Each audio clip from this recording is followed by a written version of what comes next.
kuya eh, no? Hindi mapirme oh. Talagang ayo, di ba? Galit si kuya eh, no? Yung sa unahan natin eh, no? Kanina pa yan eh. Kung saan saan pumupunta eh. Lusot doon, lusot dito.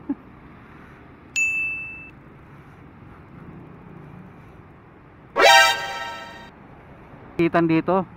Marami tayong nakikitang bantay dito sa parte na to. Marami tayong nakikitang nahuhuli, marami tayong nakikitang nagbabantay dito sa part na to. So ngayon wala na.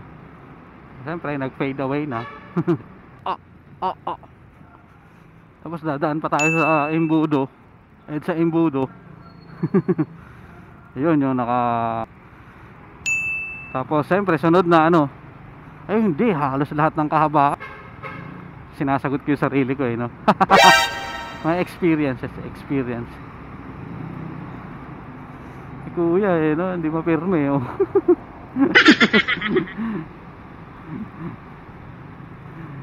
Talagang ayo, di ba? Galit si kuya eh, no, yung sa unahan natin eh, no. Kanina pa yan eh. Kung saan saan pumupunta eh. Lusot doon, lusot dito, lusot doon. Takot ka sabay yung ganyan eh, no. Oh, ayun na, doon na naman siya. Kung saan talaga yung may maluwag oh. Oh, yun, nanalik na naman siya. Ang kulit eh, no. Kanina pa yun eh. Oh, yun. Siguro namamadali si kuya eh, no. Pinipigilan niya dumaan sa EDSA busway eh. Talagang ano na lang siya eh. Kanina pa yun eh.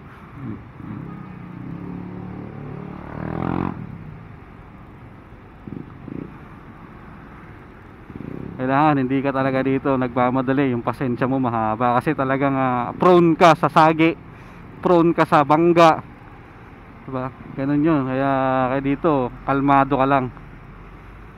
Wala ka naman talaga magagawa kasi traffic eh. Kahit ba magmabilis ka, unahan mo yung nasa harap mo, yung nasa harap mo, sa susunod mo traffic pa din naman eh. Kaya useless yung magmamabilis ka. Ganun din naman eh. So ang laki lang ng chance mo na makabangga, makasagi ka pag ano nang ginawa mo, yung diba? Kaya kalmado lang. Naingat na ingat si kuya oh. Mga driver, diba? Hindi yung kabig lang ng kabig. Kalmado si kuya, no? Ganyan, hindi nakakatakot kasabay. So siyempre sa part naman natin bilang isang motorista o nagmumotor, hanggat maaari ganun din tayo. Kalmado tayo liliko, kalmado tayo lilipat ng linya.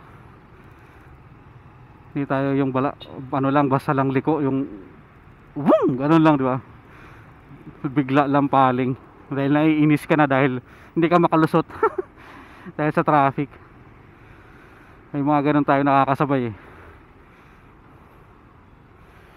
So minsan na ganun din naman ako, nagiging ganun din ako, pero talagang iniiwasan ko na yung sobrang naiinip ako sa biyahe, sa traffic.